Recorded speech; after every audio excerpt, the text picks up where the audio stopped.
코로나 바이러스 감염으로 많이 힘드시죠? 이렇게 2년 동안 많은 성도님들과 위로의 인사를 나눴었는데요.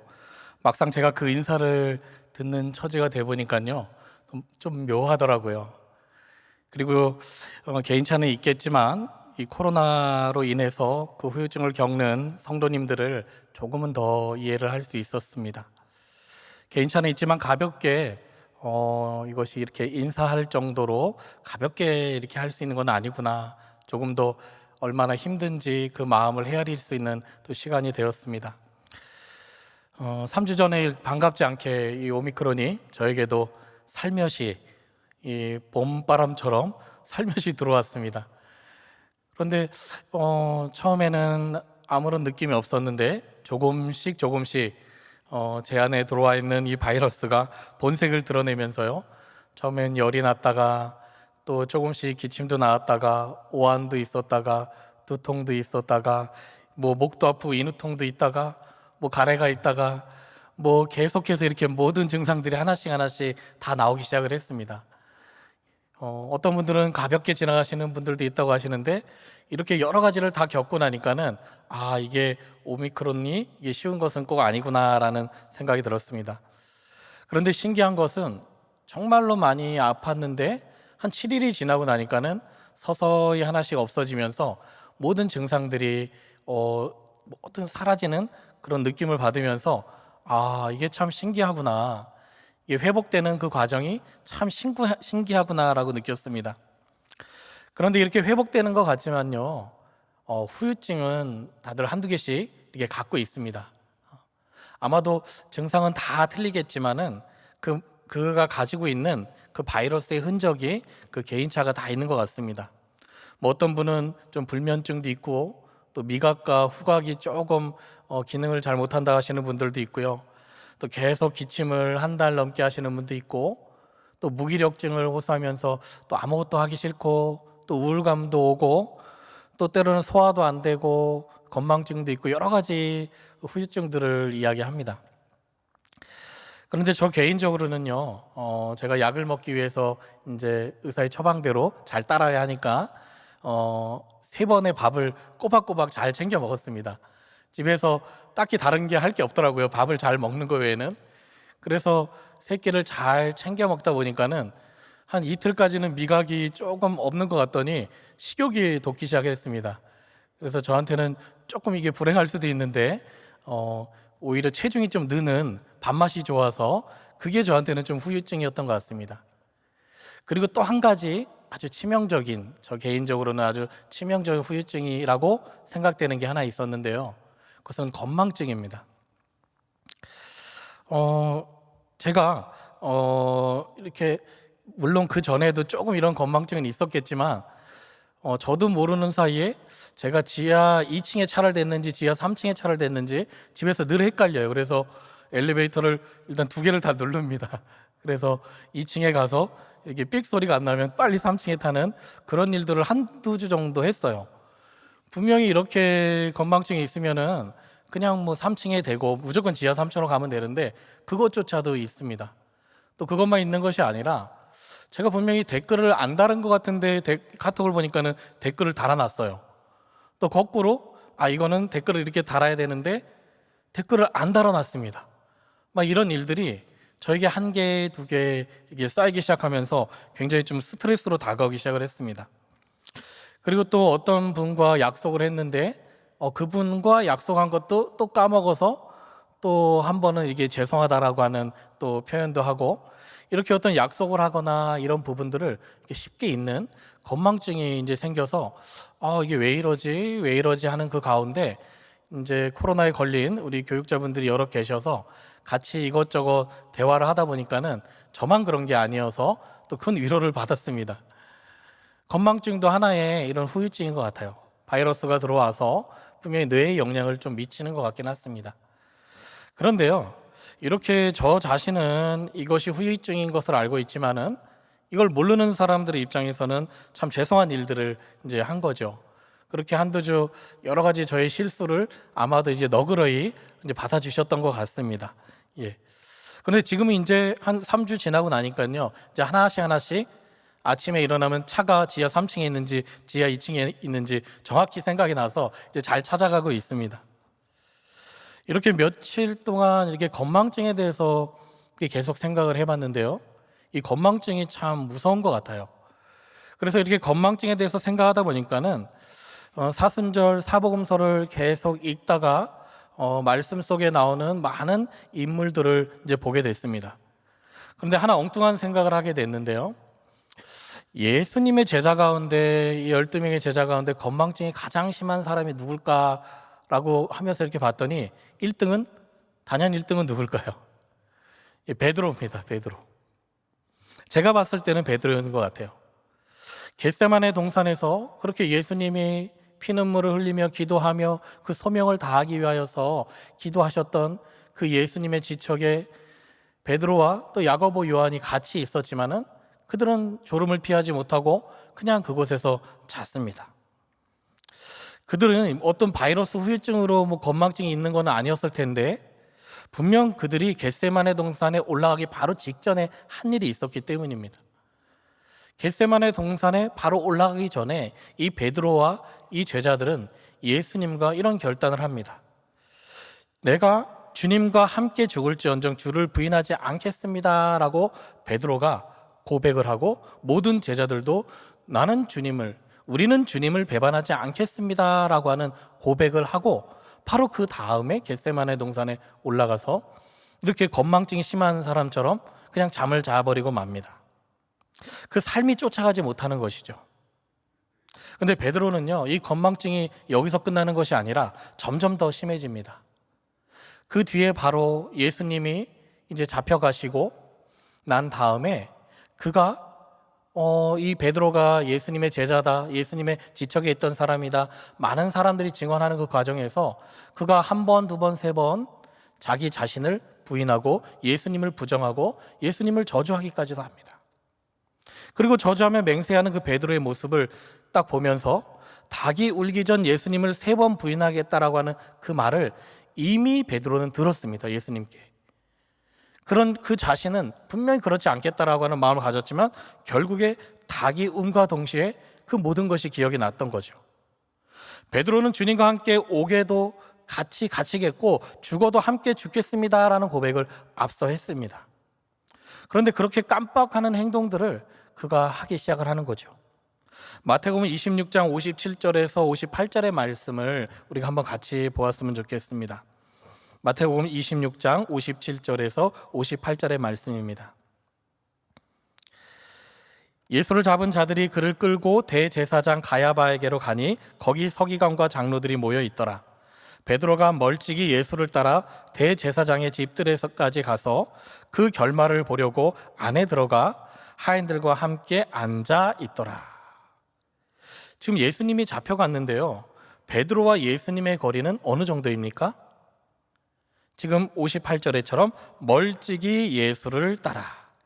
이 멀찍이라는 헬라어 아포마크로데는요, 지금 이 멀찍이 애매한 거리, 예수님과 아주 애매한 거리를 표현할 뿐만 아니라 예수님을 대하는 애매한 태도가 이 단어 안에는 포함되어 있습니다. 거리만 나타나는 것이 아니라 마음까지도 멀찍이 있다라고 하는 것입니다. 지금 이 시기는 주님과 멀찍이 있을 만한 그런 타이밍이 아니었습니다. 왜냐하면 그 앞선에 주는 그리스도시요 살아계신 하나님의 아들이십니다라고 하는 고백이 있었고요, 주님과 함께 오게도 죽는데도 함께 하겠다라는 각오가 있었는데요, 이러한 고백과 각오는 다 어디로 사라져버리고 멀찍이 예수님과의 거리를 두면서 자신의 삶을 지금 영위하고 있습니다.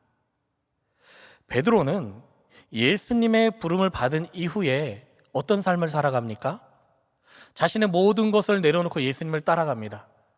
그래서 그는 예수님이 문둥병자를 일으키는데도 함께 있었고요, 오병이어의 5,000명을 먹이시는 그 기적 가운데도 베드로는 함께 있었고, 한밤중에 풍랑 가운데 무리를 걸어 예수님을 향해 나아갔던 그 베드로, 또 야이로의 딸을 살릴 때도 함께했던 그 베드로, 그러했기 때문에 이 베드로는 예수님을 진심으로 사랑했습니다.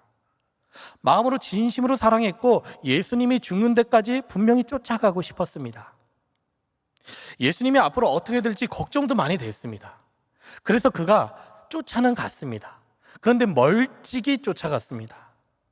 그 결말이 어떻게 될지 알아보고 싶어서 쫓아갔는데요. 그러나 베드로는 정작 가장 중요한 예수님의 십자가의 길에는 함께 하지 않았습니다. 여기까지의 베드로를 우리가 본다면 수제자라는 이 베드로라고 하는 이 명칭이 참으로도 실망스럽죠. 아주 실망스러운 인간입니다. 그렇다면 이 베드로와 은 30에 예수님을 팔아넘긴 가룟 유다와 별반 다른 게 있을까요? 이 두 사람의 배반은요, 내용만 틀릴 뿐이지 그 본질은 분명히 예수님을 배신한 겁니다. 이것은 베드로의 건망증이 반복된다고 해서 그것이 핑계가 될 수 없는 상황이고요. 그냥 베드로는 비겁하고 의리도 없고 용서받을 수 없는 존재인 것입니다. 가룟 유다랑 똑같습니다. 그런데 여기에서는 이 가룟 유다와 베드로는 분명히 차이가 있습니다. 마태복음 26장 74절 75절의 말씀을 잠시 함께 보도록 하겠습니다. 마태복음 26장 74절 75절의 말씀입니다. 그가 저주하며 맹세하여 이르되 나는 그 사람을 알지 못하노라 하니 곧 닭이 울더라. 이에 베드로가 예수의 말씀에 닭 울기 전에 내가 3번 나를 부인하리라 하심이 생각나서 밖에 나가서 심히 통곡하니라. 지금 그는 베드로죠. 베드로는 예수님을 저주하며 맹세하여 이르기를 나 저 사람 모릅니다. 그리고 닭이 울음과 동시에 예수님이 한 말이 기억이 나면서 지금 심히 통곡하고 있습니다. 예수님을 제대로 배신한 이 베드로는 자신의 잘못을 지금 후회하는 데 그치고 있지는 않습니다. 가룟 유다는 후회했죠. 그런데 이 베드로는 후회하는 데 그치지 않고 이 마지막이 굉장히 중요한데요. 심히 통곡하니라. 왜 통곡했을까요? 그의 마음 가운데 회개의 영이 임했겠죠. 회개하기 시작을 하는 겁니다. 이 베드로와 가룟 유다의 차이는 회개하는 자리가 있었다라는 것에 큰 차이가 있습니다. 잘못을 회개하는 것은 그리스도인에게서 굉장히 중요한 덕목 중에 하나입니다. 우리의 마음속에 무언가를 회개하고 용서를 구한다라고 하는 것, 하나님 앞에 용서를 구하고요, 또 우리가 친한 사람 앞에서 용서를 구하고, 내가 어른이지만 내가 더 나이가 많지만 내가 더 지켜야 될 것이 많지만 정말로 그 자리에서 내가 잘못한 것이 있다면 용서를 구해야겠지요. 그런데 우리는 용서를 잘 구하지 못합니다. 그 용서를 구한다라고 하는 것은 내 자신이 그 앞에 철저히 내려놔야 할 무언가가 있어야 하기 때문입니다. 하나님과 가족과 이웃과 또 나 자신의 잘못을 뉘우치는 이 회개의 자리, 이 자리는 굉장한 용기가 필요한 것입니다. 그래도 베드로는 이 자리에서 무릎을 꿇고 심히 통곡했다라고 하는 베드로의 모습이 있었다라는 것, 우리는 여기에서 우리가 기억해야 될 부분이 있습니다. 회개의 자리가 있었기 때문에 그 이후에 예수님은 부활 이후에 베드로를 다시 만났습니다. 예수님이 가룟 유다를 다시 만나지는 않았어요. 그런데 예수님은 분명히 요한복음 21장에 보면은 베드로를 다시 만나서 여러 가지 대화를 하십니다. 그러면서 그를 품으시고 용서하시며 친절하게 너의 상황, 너가 왜 그랬는지에 대한 그 상황까지도 예수님은 잘 설명해 주십니다. 그리고 공생애를 너가 왜 나와 함께 했는지, 그리고 그 공생애의 사명은 앞으로 무엇인지에 대해서 베드로에게 하나 둘 설명하기 시작합니다. 어렵게 설명하지 않으셨어요. 요한복음 21장에 예수님이 베드로에게 어떻게 묻습니까? 요한의 아들 시몬아, 내가 나를 사랑하느냐? 한 번 물으십니다. 내가 나를 사랑하느냐? 2번 물으십니다. 내가 나를 사랑하느냐? 3번 물으십니다. 베드로는요, 1번, 2번, 3번 다 주님, 내가 주님을 사랑하는 줄 주님이 알고 계시지 않습니까? 주님은 아십니다. 주님은 아십니다. 이렇게 동일하게 3번 또 대답을 합니다. 그런데 그 3번째 대답의 마지막에는요, 근심하며 대답했다라고 이야기합니다. 뭘까요? 예수님이 왜 나를 사랑하냐고 3번이나 물으셨을까? 예수님이 이제 나를 못 믿으시나? 그럴 만도 하지. 내가 예수님을 한두 번 배반했나? 그럴 만도 하지. 그러한 베드로의 그 눈빛을 분명히 예수님은, 그 마음을 분명히 예수님은 알고 계셨을 겁니다. 그러하기에 그 베드로의 마음을 단번에 정리시켜주는 말씀을 하십니다. 요한복음 21장 18절 19절의 말씀을 한번 보시기 바랍니다. 내가 진실로 진실로 내게 이르노니 내가 젊어서는 스스로 띠띠고 원하는 곳으로 다녔거니와 늙어서는 내 팔을 벌리리니 남이 내게 띠띠우고 원하지 아니하는 곳으로 데려가리라. 무슨 말씀입니까? 젊어서는, 여기서의 젊다, 늙어서는, 여기서의 늙다는요, 젊고 늙음에 대한 이야기가 아니라 여기서의 젊어서는 너가 내 마음의 그 죄를 돌이키기 전에는 원하는 곳으로 다녔다. 그런데 늙어서는, 돌이킨 이후에는 원하지 않는 곳을 다녀야 한다. 너 네 맘대로 다녔지. 그런데 이제는 네가 돌이킨 이후에는 원하지 않는 곳으로도 너가 다닐 줄 알아야 돼. 이 말씀은 십자가를 질 줄 알아야 된다는 겁니다. 그 베드로가 그 마음에 헛헛하고 정말 죄스러운 그 마음 속에 정말 어떻게 해야 될지 모르는 그 마음을 예수님은 분명히 아셨고, 그 베드로를 향해서 내가 십자가를 이제 질 줄 알아야지. 그 뒤에 19절의 말씀을 보시면요, 이 말씀을 하심은 베드로가 어떠한 죽음으로 하나님께 영광을 돌릴 것을 가리키심이로라. 이 말씀을 하시고 베드로에게 이르시되 나를 따르라 하시니. 무슨 말씀입니까? 하나님의 영광을 위해서 십자가를 바라보는 인생에서 이제 십자가를 지고 가야 되는 인생, 그 자리에까지 너는 이제 가야 한다. 이제는 내가 부활 승천한 이후에는 이 남아있는 너를 포함한 모든 제자들은 십자가를 바라보는 것으로 이제는 사는 것, 그렇게 살아서는 안 된다. 그 십자가를 바라봤다면 이제 그 십자가를 끌어안고 십자가를 지고 사는 인생, 그 인생을 내가 살아야 한다. 내 양을 먹이라. 사실 인생을 통째로 내어버리고 예수님을 따르며 정말 수제자가 되기까지 이 베드로는요, 얼마나 주님을 따르면서 섬겼습니까? 그 공생의 기간 동안 이 베드로는 수많은 예수님의 발자취에 그 베드로가 없었던 곳이 없잖아요. 예수님의 기적과 이적과 말씀과 생명을 살리는 일과 가르치는 일과 고치는 일에 베드로는 다 있었습니다. 그런데 그런 예수님과 함께 있던 이 베드로는요, 예수님을 배신한 이후로 그의 인생은 실패한 인생이 되었습니다. 이 실패의 인생의 자리에서 부활하신 예수님을 만났을 때 기뻤을까요? 기뻤겠죠. 그런데 기쁨과 동시에 그 마음속에는요, 얼마나 부끄럽고 얼마나 자기 자신이 초라하고 비참했겠습니까?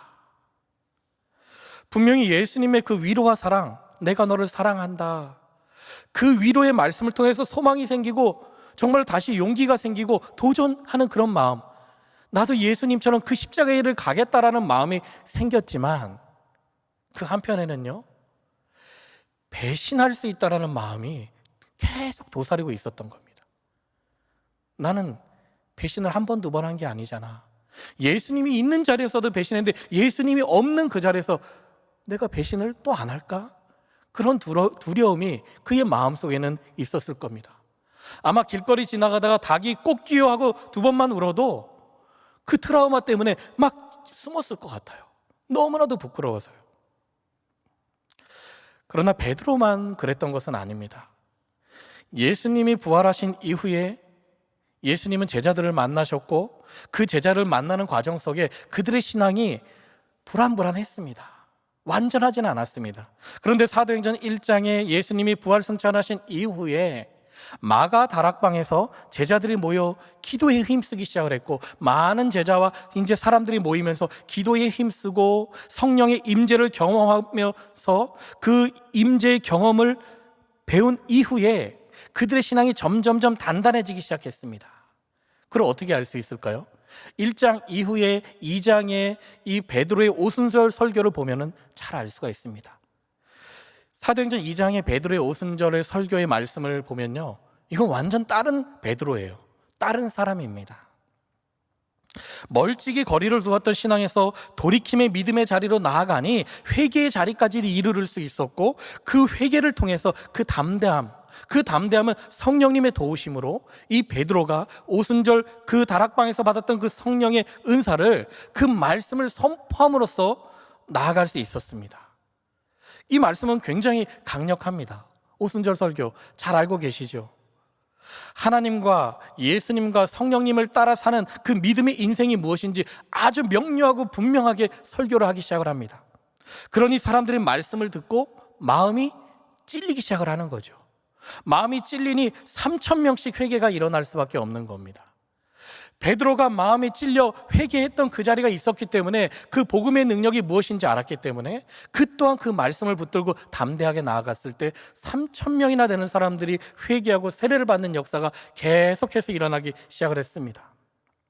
그리고 말씀을 선포하며 병을 고치며 이방인 선교에도 마음의 문을 연 이 베드로는 예수님의 지상 명령에 이제는 삶으로 계속해서 살아내기 시작을 합니다. 그래서 사도행전 4장에 보시면요, 예수님을 따르는 자들을 박해하려는 이 공의회의 그 대제사장이 이렇게 불러냅니다. 베드로와 그 제자들을 잡아서 어떻게 하려고. 이거 안 되겠거든요. 그런데 어떻게 됩니까? 그 대제사장 앞에 섰던 이 베드로는 담대하게, 아주 용감하게 오히려 한판 승부를 벌이지 않습니까? 너희가 십자가에 못 박혀 죽인 그 예수가 버려진 돌이 아니라 모퉁이의 머릿돌이 되었다. 이제 너 대제사장, 너희들이 할 일은 없어졌다. 너희들이 직업은 이제 파이어, 다 해고야. 없어진 거예요. 이제 너희들이 이제 할 일은 없어. 성전에서 예수님의 십자가에 달려 돌아가시고 이 휘장이 찢어졌다라고 하는 이 사건은 이제 너희들이 할 일은 없어. 제사를 지낼 필요가 없어. 피해 제사는 더 이상 필요 없어. 아마 이들은 기득권자이기 때문에 머리가 좋았겠죠. 진짜 자신들의 직업이 없어질 위기에 처한 겁니다. 베드로는 분명히 알았습니다. 예수님의 십자가 사건과 부활과 승천과 지상 명령을 받은 이 베드로의 마음속에는 무엇이 이제 그에게 산소망이 되고 어떻게 살아야 될지 분명히 알고 있었습니다. 이러한 베드로였기 때문에 그가 말씀을 선포하고 전하는 이 모든 과정이 지나 10년, 20년, 30년 흘러 그가 노년이 되었을 때까지도 그의 말씀 선포는 계속됩니다. 그러하게 노년이 되어 쓴 이 베드로 전서 후서의 이 서신서를 보면요, 이 베드로의 말씀은 더욱더 선명하게 우리에게 다가옵니다. 베드로의 고백이 아주 삶으로, 아주 우리의 피부로 다가오기 시작을 합니다. 오늘 본문 베드로전서 1장 1절의 말씀을 우리 한번 같이 보실까요? 예수 그리스도의 사도 베드로는 본도, 갈라디아, 갑바도기아, 아시아와 비두니아에 흩어진 나그네. 1절. 이 흩어진 나그네는 누굽니까? 여기에서 이 흩어진 나그네들은요, 몇십 년 전에 이미 마가의 다락방 오순절 성령 사건 이후에 베드로의 그 명설교 오순절의 그 설교를 들었던 사람들이 예수를 믿고 흩어져서 많은 각 지역에 흩어진 유대인들, 그 유대인들에게 편지를 쓴 거죠. 흩어진 나그네 디아스포라, 디아 뿌려서 스포라 흩어지다라고 하는 이 뜻은요, 고난과 환난과 핍박으로 이 흩어진 이 교인들이 오히려 그 흩어진 자리에서 복음의 열매가 생겼고, 그 자리에서 교회가 생겨지고 하나님의 역사가 일어나기 시작한 겁니다. 터키 북부 그 아시아 지역에 교회들이 막 생기기 시작을 한 겁니다. 그런데 시간이 흘러서 이 베드로가 오늘 이 베드로 서신을 쓴 이 시기는 AD 63, 64년경인데 그게 노년 시기죠. 이 시기는 언제냐면 바울이 1차 투옥되었던 곳입니다. 로마에서. 그리고 베드로가 그 당시에 이제 로마로 갔는데 AD 64년 7월 19일에 엄청난 일이 벌어집니다. 바로 네로가 로마에 불을 지르기 시작을 하죠. 광기를 부리기 시작을 하는 겁니다. 그리고 자신의 잘못을 감추기 위해서 기독교인들을 박해하기 시작하고 그들에게 누명을 씌우면서 기독교를 박해하기 시작합니다. 바로 그 즈음에 베드로는 감지했겠죠. 그리스도인들이 지금까지도 핍박을 받았는데 더 큰 핍박이 오겠구나. 그래서 그 고난을 대비하기 위해서 로마에서 터키 이 타우루스 산맥 북쪽에 있는 이 아시아, 본도, 갈라디아, 갑바도기아, 아시아와 비두니아에 흩어진 이 나그네 이 교인들에게 보낸 서신이 오늘 베드로전서입니다. 2절 한번 같이 보실까요? 어떤 말씀을 선포하고 있는지요? 곧 하나님 아버지의 미리 아심을 따라 성령이 거룩하게 하심으로 순종함과 예수 그리스도의 핏뿌림을 얻기 위하여 택하심을 받은 자들에게 편지하노니 은혜와 평강이 너희에게 더욱 많을지어다. 이 말씀은요, 우리가 앞서 읽진 않았지만 사도행전 2장의 오순절 때 베드로의 설교 말씀, 몇십 년 전에 했던 그 설교 말씀과 비슷합니다. 지금 그 말씀의 내용이 변함이 없어요. 그 말씀이 오히려 더 견고하기 시작을 합니다. 진리이기 때문에. 삼일체 하나님, 온전하신 하나님, 상호 역사하셔서 우리를 여기까지 인도하시는 그 하나님께서 지금 흩어져 고난당하고 있는 이 교인들을 위로해 주시고 그들이 택함을 입은 자들임을 재확인시켜 주시고 있습니다. 그들에게 은혜와 평강을 선포하는 거지요. 은혜가 있을지어다. 이 카리스와 평강 에이레네가 그들에게 있기를 간절히 바라는 마음. 여기에서 이 은혜와 평강이 무엇입니까?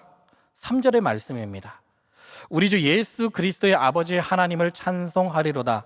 그가 많으신 긍휼대로 예수 그리스도를 죽은 자 가운데서 부활하게 하심으로 말미암아 우리를 거듭나게 하사 산 소망이 있게 하시며. 죽음으로 끝나는 인생, 그 죽은 인생에 집착하는 것이 아니라 지금 유한한 나그네의 인생이지만 분명히 우리가 죽을 인생이긴 하지만 부활의 산 소망을 품고 살라고 말씀하고 있습니다. 이 산 소망의 실체는 무엇입니까? 친절하게도 4절에 다시 한번 설명하고 있습니다. 4절 함께 같이 읽겠습니다. 썩지 않고 더럽지 않고 새하지 아니하는 유업을 있게 하시나니 곧 너희를 위하여 하늘에 간직하신 것이라. 썩지 않고 더럽지 아니한 이 산소망이 지금 우리 앞에 놓여진 겁니다. 영광을 본 자가 가는 길은 아쉽거나 안타까움이 없습니다. 이미 하나님의 나라를 본 자는, 그 영광을 본 자는 아쉽거나 그 인생이 아까울 게 없습니다. 그걸 어떻게 아냐고요? 죽음을 직면했을 때, 여러분들 죽음이 여러분들의 앞에 있을 때, 여러분들이 그 죽음을 직면할 때에 인생의 험함을 말하는 자와 그 죽음을 직면했을 때에 산 소망을 느끼는 자, 이 둘은 확연한 차이가 있는 겁니다. 아, 인생이 왜 이렇게 허무하지? 두 눈을 못 감겠어. 아니요. 그 산소망, 예수 그리스도가 주시는 그 산소망을 안 자는 평안함이 있습니다. 그 죽음을 직면할 때 나타나는 겁니다. 그런데 이 죽음은요, 이 종말은 갑자기 찾아오게 되어 있습니다.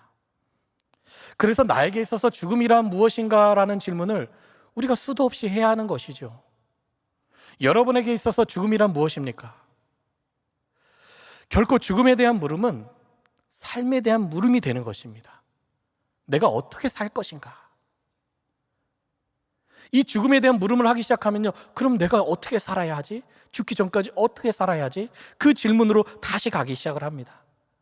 그런데 이 질문을 깊이 있게 못합니다. 왜냐하면 이 시대는요, 우리가 너무나도 누릴 것도 많고 고민해야 될 것도 많고 해결해야 될 것도 많고 짊어져야 할 많은 어깨의 짐들이 있기 때문에 이 모든 것들이 한눈은 팔고 누리고 고민하고 이런 것들이 내 주변에 산재하고 있기 때문에 내가 죽는다라는 사실을 잊고 살 때가 너무나도 많습니다. 만약 여러분이 내일 죽는다면, 그것이 확실하다면 지금 오늘 이 밤을 어떤 시간을 보내시겠습니까? 그런데 우리가 죽을 리가 없기 때문에 오늘 이 밤 어떤 특별한 시간을 보내진 않겠죠. 그런데 분명히 우리는 태어나면 죽게 되어 있고요. 그러나 그 죽음 앞에서는 천하의 어떤 사람도 피해갈 수 없는 50보 100보 인생입니다. 그러하니 어떠합니까? 우리가 영원을 준비하고 죽음 저 건너편에서 주님을 만날 준비를 하고 산다라고 하는 것, 하나님의 나라에 대한 확신과 위대한 소망을 간직할 수 있다라고 하는 것, 죽음은 천국 백성에게 있어서 가장 위대한 소망이 될 수 있다라는 것, 이것이 이론입니까? 예수님이 우리에게 직접 보여주신 겁니다. 부활 사건을 믿으십니까? 그것이 위대한 우리에게 소망이 되는 것입니다. 이 비밀을 알고 나면 현재 우리가 살고 있는 이 시간이 너무나도 귀하죠. 여유도 생기죠. 오히려 풍요롭기까지 할 수도 있습니다. 그러면 이 비밀을 알게 된 우리는 정말로 이 세상을 살아가는 동안 내가 왜 저 사람을 이렇게 죽도록 미워했지? 왜 저 사람을 내가 싫어하지? 이런 마음도 들 필요도 없어요. 내가 왜 이렇게 움켜쥐면서 살려고 했지? 내 것을 그냥 나눠줘도 내 인생 풍요롭게 살 수 있는데 왜 이렇게 내가 취하려고 하고 쌓아두기만 하려고 했을까? 아쉽지요. 나그네 인생이라 우리는 집착할 필요가 없습니다. 우리가 이 잡은 것은 다 놓고 가게 되어 있어요. 그 누구도 이렇게 꽉 쥐고 가시는 분은 아무도 없더라고요. 베드로는 알았습니다. 베드로는 알았기 때문에 이 서신서를 쓰고 한 4년 정도 후에 그는 십자가에 거꾸로 달려 순교했습니다. AD 68년 십자가에 거꾸로 매달려 순교한 이 베드로는 산소망이 무엇인지 알고 있었기 때문에 아마 그 십자가도 기쁨으로 달려 죽을 수 있는 그 마음이 있었을 겁니다.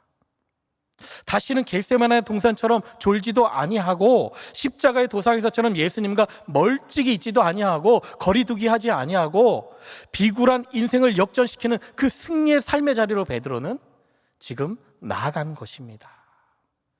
우리에게도 이러한 역전의 산 소망이 있기를 간절히 소망합니다. 사순절 기간 우리의 마음속에 많은 묵상들이 있었을 겁니다. 특별히 고난주간 우리가 이른 아침 예배를 드리면서 우리의 마음속에 그 고난을 이겨나가는 그 과정이 예수 그리스도 없이 어떻게 지금 이 말씀에 훈련이 되고 있겠습니까? 우리에게도 이러한 역전의 산소망이 있는 것, 이 승리의 삶을 사는 것, 그것은 우리에게 부활절이 다가오고 있기 때문이다. 곧 부활절이죠. 그 부활의 기쁜 소식은 누구에게 전하겠습니까? 잘 타오르는 장작도 이 불통 밖으로 나오면 금세 이제 불이 꺼집니다. 이게 활활 타오르는 그 장작불 안에 이거는 되게 잘 타는구나 해서 밖으로 조금만 내놔도 굉장히 쉽게 그 장작은 꺼지고 검은 숯덩어리가 됩니다. 지금은 스스로 잘 타니까 내가 잘 나가는 것처럼 보여도 산 소망이 어디에서 오는지, 그 불통이 어디에 있는지 모른다면 통 밖에서 잠시 활활 타오르는 장작의 인생으로밖에 살 수가 없는 것입니다. 그 인생은 결국 죽은 인생이고 금세 꺼져버리는 숯덩어리가 되고 마는 것입니다. 산소망을 잃어버린 가족에게, 우리 가족들에게 먼저 이 소식을 우리는 전해야 하지 않을까요? 예수님의 부활의 기쁜 소식은요, 그 산소망은요, 먼저 내 자신이 기뻐할 뿐만 아니라 정말로 이 산소망을 잃어버리고 주님을 떠난 우리의 가족들에게 먼저 이 소식을 전하시길 간절히 소망합니다. 기쁨 나누는 주일이 얼마 있으면 있죠. 기쁨 나누는 주일에 초대해서 우리 가족들과 함께 이곳에서 예배를 드리면 얼마나 좋겠습니까? 많은 핑계가 있겠지만요, 우리가 용기를 내서 우리 가족들에게 이 기쁜 소식을 전해야겠습니다. 그리고 성령님께 간절히 도움을 구해야겠습니다. 성령님, 누구누구와 함께 예배를 드리고 싶습니다. 우리 가족, 우리 친척, 우리 이웃, 누구누구와 저 함께 예배를 꼭 드리고 싶습니다.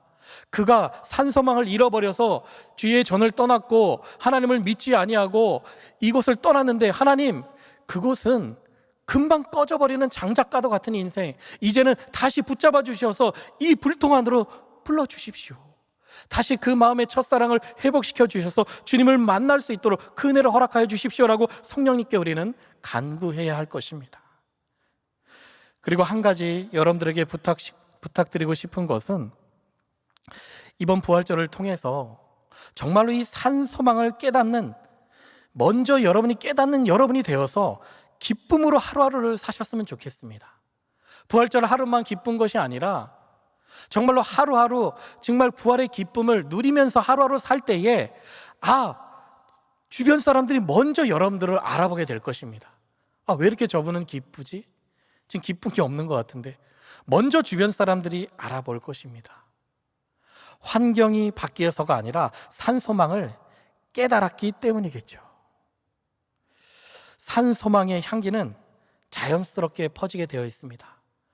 오늘 이 산소망 다시 한번 부여잡고 고난주간의 중간에 있는 이 시간에 우리가 부활을 맞기 전에 우리가 받는 이 산소망, 베드로가 전했던 이 산소망 또한 우리 마음속에 깊이 새기며 예수님을 만난 그 베드로의 심정, 그 인생을 영전시킨 그 베드로의 심정을 다시 한번 기억하면서 우리 골고다 언덕에 십자가를 지신 예수 그리스도의 그 마음과 함께 그 자리에 동참하며 부활의 참 기쁨을 누리는 저와 여러분이 되기를 간절히 소망합니다.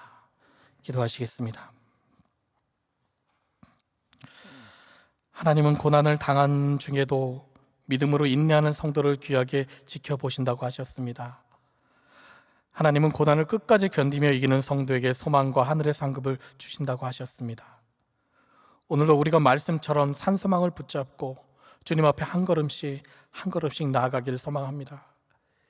이 세상에서 최선을 다해 살되 세상의 것에 연연하지 않고 예수 그리스도의 십자가 사랑을 기억하며 나를 비워내고 하나님의 일하심에 초점을 두고 살아가게 하여 주옵소서.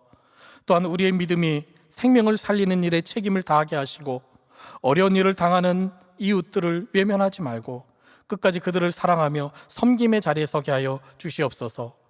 산소망을 잃은 가족들이 있습니다. 하나님, 산소망이 어디로부터 오는지 그 비밀을 깨달아 그 삶의 방향이 주님께로 향하게 하여 주시옵소서. 세상과 타협하여 뒤섞인 우리의 신앙이 불순물로부터 분리되게 하셔서 오늘도 말씀이 성취되는 그 축복의 자리에 신실하고 거룩하게 살아가게 하여 주옵소서. 우리를 죄 가운데 구원하신 우리 주 예수 그리스도의 이름으로 기도합니다. 아멘.